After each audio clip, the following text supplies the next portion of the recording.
Nikola Tesla was born in 1856 in a small village in Croatia. From the very beginning, he was different. While other children played with toys, Tesla played with his imagination. He would say, "I don't build machines with my hands first. I build them in my mind." He could visualize every detail, gears, coils, movements, and run the entire machine in his mind without ever touching a tool. This was not just intelligence, it was genius. A journey to America, with only 4 cents in his pocket in his 20s, Tesla arrived in America with nothing but 4 cents in his pocket, a few clothes, and a letter recommending him for work. New York was loud, chaotic, overwhelming, but Tesla had one dream. "I will use electricity to change the world." He soon began working with Thomas Edison, the most famous inventor of that time, but they had one major difference. Edison believed in DC current. Tesla believed AC current was the future. From the very beginning, Nikola Tesla carried a mind that did not belong to the world around him. He was born in a small village where life was simple, predictable, and ordinary. Yet inside him lived an imagination so powerful that even the greatest thinkers of his era struggled to understand it. While other children played with toys and ran through fields, Tesla played with ideas so vast, so complex, and so futuristic that no one could grasp what he was seeing. His mind worked in images, not words. He once said that he could see visions, machines, and inventions in full detail before anyone else could even describe them. To him, creativity was not a process. It was a natural state of being. He didn't sketch rough drafts. He built perfect prototypes in his imagination. He didn't guess how things worked. He saw the inside of everything with mental clarity. It was as if he had access to a frequency that others couldn't tune into. As a child, he would stand alone beside rivers and imagine how water could be turned into energy.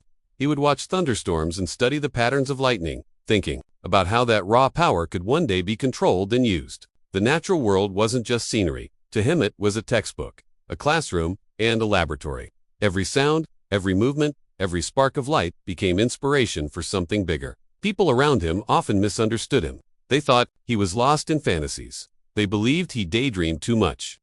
But Tesla wasn't daydreaming. He was observing, calculating, and designing the future long before the world knew it needed one. His mind operated with a level of precision that even adults found intimidating. If he saw a machine, he could rebuild it mentally, improve its design, and correct its flaws without touching a single tool. When he imagined a new invention, he would visualize it for days, testing it, breaking it, and fixing it all inside his mind. This ability allowed him to work faster and think deeper than anyone else around him. Teachers noticed his unusual talent but didn't know how to cultivate it. Some encouraged him, while others feared he was too absorbed in his imagination. But Tesla himself knew that his mind was different, and instead of hiding it, he embraced it. He nourished it with books, science, mathematics, and the mysteries of nature. Growing up in an era without electricity, without advanced machines, and without the scientific tools we have today, Tesla's imagination was his only companion, and it was enough. He began to explore ideas that were far beyond the knowledge of his time. He wondered why the world accepted limitations. He questioned why people settled for what already existed instead of searching for what could exist. He believed that the power to change the world started with the power to think differently. And by the time he was a young man, he had already shaped a vision of the future that others would take generations to understand. The world tried to place him into its small boxers, but Tesla's mind simply didn't fit. He did not think in straight lines. He thought in dimensions. He did not think about the present. He saw the future. His imagination was not restricted by the boundaries of culture, tradition, or technology.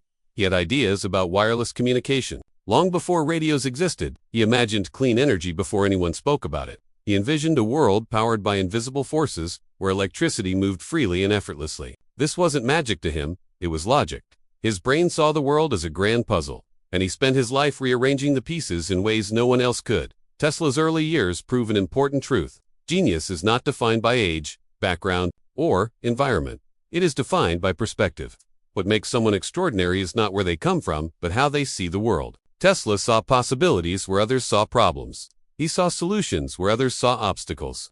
Even as a child, he carried a sense of certainty that his mind was meant for something greater, something beyond the limits of the ordinary world. And despite growing up in a time when his ideas seemed impossible, he continued to think, dream, and imagine at a level far ahead of his time. That rare gift became the foundation of a legacy that would one day shape electricity, communication, technology, and the modern world itself. When Nikola Tesla first met Thomas Edison, He stepped into the center of the electrical world. Edison was already a giant, admired, respected, and surrounded by fame. He had lit up parts of America with his direct current DC system, and people believed he was the undisputed master of electricity. Tesla admired Edison's work ethic, his determination, and his confidence. But as soon as he saw Edison's electrical system, he immediately noticed the limitations. Where others saw success, Tesla saw incompleteness. Where others saw a breakthrough, he saw a roadblock. Edison believed his DC current was the future. Tesla knew, deep within him, that AC current was the answer the world truly needed. Working with Edison was difficult for Tesla because their minds were from two different worlds. Edison trusted hard work, trial and error, and endless experimentation. Tesla trusted imagination, theory, and precise mental design. Edison would try 1,000 ways to solve a problem. Tesla would solve the 1,000 possibilities in his mind before touching a single wire. Both were brilliant, but their brilliance operated in opposite directions. Tesla would explain his ideas, and Edison would wave them away as unrealistic. To Edison, Tesla's thoughts were too complex, too theoretical, too ahead of what the world was ready for. But to Tesla, Edison's ideas were too limited, too slow, and too dependent on outdated methods. Edison's DC system could only send electricity a short distance before losing power. It required countless power stations, thick wires, and huge costs. Tesla told him, "There is a better way. Electricity can travel miles and miles, where you can power entire cities with one station." Edison disagreed and called AC dangerous and impracticable. He believed the world didn't need a new system, only improvements to the one he created. Tesla, however, saw a future where electricity flowed effortlessly, efficiently, and cheaply. He believed energy should not be a privilege, but a resource available to all.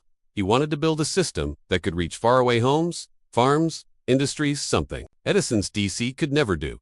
Despite the tension, Tesla worked tirelessly, hoping to prove his value. He fixed Edison's machines, improved his designs, and solved problems that had troubled the workshop for months. Edison was impressed, but still couldn't accept Tesla's AC vision. For Tesla, it wasn't about winning an argument, it was about solving the world's energy problem.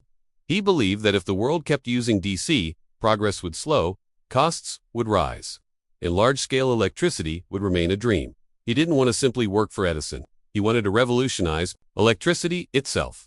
Their relationship eventually strained under the weight of their conflicting beliefs. Tesla felt unrecognized and misunderstood, not because Edison doubted him, but because Edison doubted the future Tesla could already see with perfect clarity. Their disagreement wasn't personal, it was philosophical. Edison represented the present. Tesla represented the future. They were standing in the same room but looking at two different worlds. Tesla's decision to walk away was one of the most difficult yet defining moments of his life. He left Edison's company with no money, no support, and no stability. But he carried with him something far more powerful, his vision. It was a vision that the world didn't understand yet, but one that would eventually reshape civilization. Leaving Edison was not an act of rebellion. It was an act of purpose. Tesla chose the path that aligned with his beliefs, even if it meant facing hunger, struggle, and uncertainty. His departure marked the beginning of the War of Currents, a battle that would determine the future of global power systems. History proved that Tesla's vision was the one the world needed. AC, electricity, became the foundation of modern life. The lights we turn on, the appliances we use, the cities we live in, all are powered by the vision Tesla held while working beside Edison. Their time together showed that even when two geniuses stand side by side, the one who dares to think beyond the limitations of the present ultimately shapes the world of tomorrow.